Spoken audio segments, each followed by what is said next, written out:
Hello viewers, আসসালামু আলাইকুম। আশা করি আপনারা সবাই ভালো আছেন। তো আজকে সকাল সকাল উঠে গেলাম, কারণ আজকে যাব ঘুরতে নরসিংদী। এই নরসিংদী যাওয়ার কথা ছিল আসলে আমার শ্বশুর শাশুড়ির, কিন্তু হঠাৎ রাতে বললো যে চলো নরসিংদী ঘুরে আসি। তো রাতে আমি সব কিছু গোছগাছ করে নিলাম, যেহেতু আমার একটা ছোট বাবু আছে তাই আগে থেকে সব গুছিয়ে নিই। তো এইদিকে আমি সকাল 7টা বাজে উঠে গেলাম, রেডি হচ্ছে। এখন আমি আর আয়নের আব্বু, আয়ন ঘুম। আয়নকে তো রেডি করালে সে বের হওয়ার জন্য পাগল হয়ে যায়, এই জন্য ওকে পরে রেডি করাবো। আর আয়নের আব্বু তো অলওয়েজ লেট সব জায়গায়, ওকে কতবার ডাকাডাকি করতেছে, এখনও শুয়ে আছে। তো নরসিংদী থেকে কেন যাচ্ছি সেই কথাটা একটু পরেই বলবো। তো এখন মূলত এখন অনেক সকাল, তাই ঠান্ডার পরিমাণটা অনেক বেশি, আমার অনেক ঠান্ডা লাগছে। তাই তাড়াতাড়ি করে রেডি হচ্ছে, হিজাবটা পরে নিলাম। ভাবলাম এই ড্রেসের সাথে ব্ল্যাক কালারের হিজাবটা ভালো লাগবে, দেখেই মানাচ্ছে। প্রথমে ভেবেছিলাম ওড়নাটা দিয়ে পেঁচিয়ে নিব, কিন্তু পরে ভাবলাম যে ওড়নাটা তো পাতলা, বাতাস ঢুকবে, কানে বাতাস ঢুকবে, যেহেতু দূরের রাস্তা যাচ্ছি। ধরতে গেলে 2 থেকে 3 ঘন্টার দূরত্ব যাওয়ার জন্যে। আমরা যে জায়গায় গিয়েছিলাম আসলে সেটা অনেক দূরে, নরসিংদীর একদম শেষের দিকে।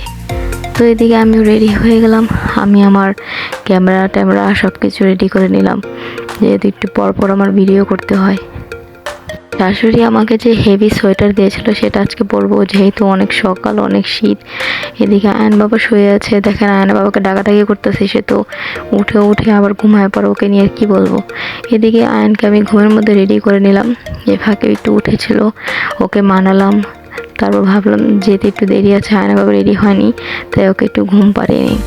তো এইভাবে দেখতে দেখতে আমরা সবাই বের হয়ে পড়বো, এখন সময় হয়ে গিয়েছে। নিচে নেমে গেলাম, দেখলাম হালকা হালকা কুয়াশাতে ভরা। তো দেখতে দেখতে এখন আমরা চলে আসলাম বাস স্ট্যান্ডে। আর আমরা যেদিকে যাব সেদিকে যাওয়ার জন্য আমাদের 3 বাস লাগবে, আর সেই বাসটা ছিল অনেক দূরে, তাই আমাদের 15 মিনিটের মতো হাঁটতে হয়েছে। তো আমরা যাদের বাসায় যাব তিনি বলেছিলেন 3 বাসে করে আসলে ভালো হবে।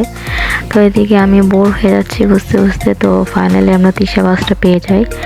তো 3 বাসে আমাদের জন প্রতি টিকিট ছিল 200 টাকা করে।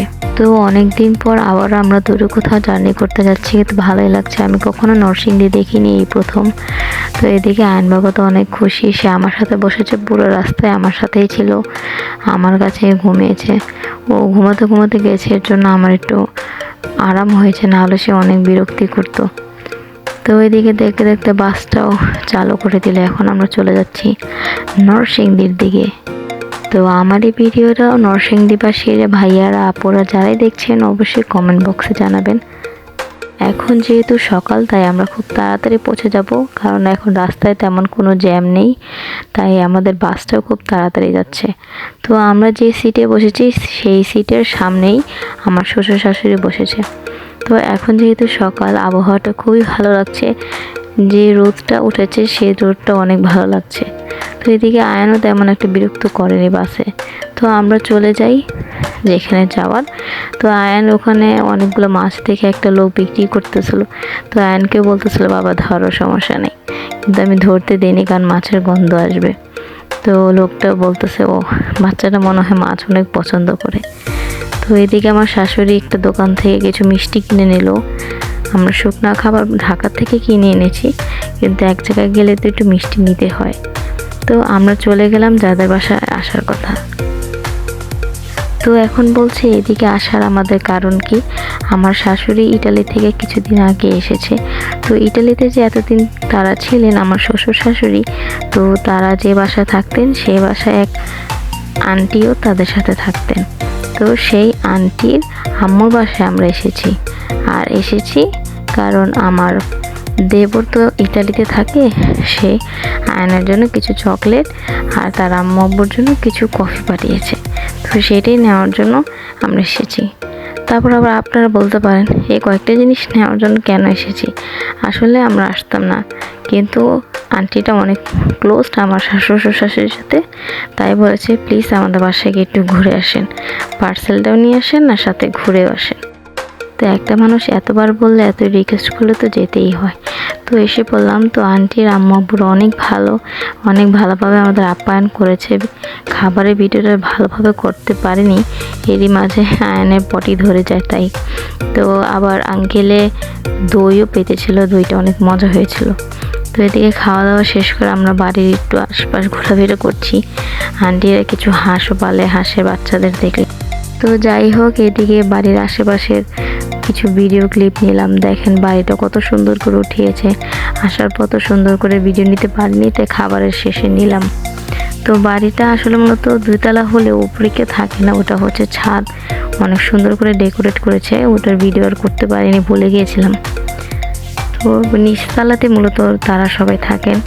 বড় করে উঠিয়েছেন 4টা বড় বড় রুম। আর এদিকে দেখেন কত শাক সবজি গাছপালা, ভালোই লাগে দেখতে। তো গ্রামের মধ্যে যেহেতু রাস্তা একটু ভাঙা থাকে, তাই সবাই দেখলাম বেশিরভাগ এখানে হোন্ডা ইউজ করে, হোন্ডা দিয়ে আসা যাওয়া করে। আমি আর আয়নের আব্বু একটু হাঁটাহাঁটি করতে বের হলাম বাসা থেকে। দেখলাম আশেপাশে কত সুন্দর সুন্দর বাড়ি ঘর উঠিয়েছে এদিকে মানুষেরা। তো আমরা যেহেতু হাতে সময় কম নিয়ে এসেছি, তাই আমাদের তাড়াতাড়ি রওনা দিতে হবে। যেহেতু এসেছি 2 থেকে 3 ঘন্টা সময় লাগে, যেতে তো অনেক সময় লাগবে। তো আমরা তিশা বাস কাউন্টারে এসে টিকিট কাটলাম, কিন্তু আমরা তিশা বাসে যেতে পারিনি, কারণ কোনো সিট ছিল না। তাই আমরা টিকিট রিটার্ন নিয়ে টাকা রিটার্ন নিয়ে আমরা অন্য বাস নিয়েছি। আমরা রিফাত বাসে করে যাব। তো দেখেন আকাশে 2টো রকেট যাচ্ছে, দেখতে সুন্দরই লাগছে, তাই ক্যাপচার করে নিলাম। তো দেখতে দেখতে আমরা রিফাত বাসে উঠে যাই, কিন্তু আমাদের যেতে খুব সময় লাগে, কারণ অনেক জ্যাম ছিল রাস্তায় প্রচুর পরিমাণে। তো এদিকে আমরা একটা বাস পেয়ে যাই, এটার নাম হচ্ছে রিফাত। তো এতে চড়ে আমরা ঢাকায় রওনা দেব। তো এদিকে আয়নের বাবা তো বাসে ভালোই ঘুমাতে পারে, কিন্তু আমি একটু ঘুমাতে পারি না। তো চোখে আমার প্রচুর পরিমাণে ঘুম, অনেক টায়ার্ড। আমি ভাবতেছি বাসায় যে একদম বিছানার মধ্যে শুয়ে যাব, কিন্তু বললেই তো হয় না। বাসায় গেলে 101টা কাজের কথা মনে পড়ে, আর ফ্রেশ না হয়ে কি ঘুমানো যায়? তো যাই হোক, আমাদের বাসায় যেতে যেতে খুব লেট হয়ে যায়, রাত 12টা বেজে যায়। মাথায় অনেক ব্যথা করতেছে, অনেক টায়ার্ড আমি। ঘুরতে ভালো লাগে, কিন্তু বেশি জার্নি করলেই মাথা ব্যথা ধরে যায়। তো যাই হোক, আজকে এ পর্যন্ত। সবাই ভালো থাকবেন, সুস্থ থাকবেন, আর অবশ্যই লাইক কমেন্ট শেয়ার করে দেবেন। আল্লাহ হাফেজ।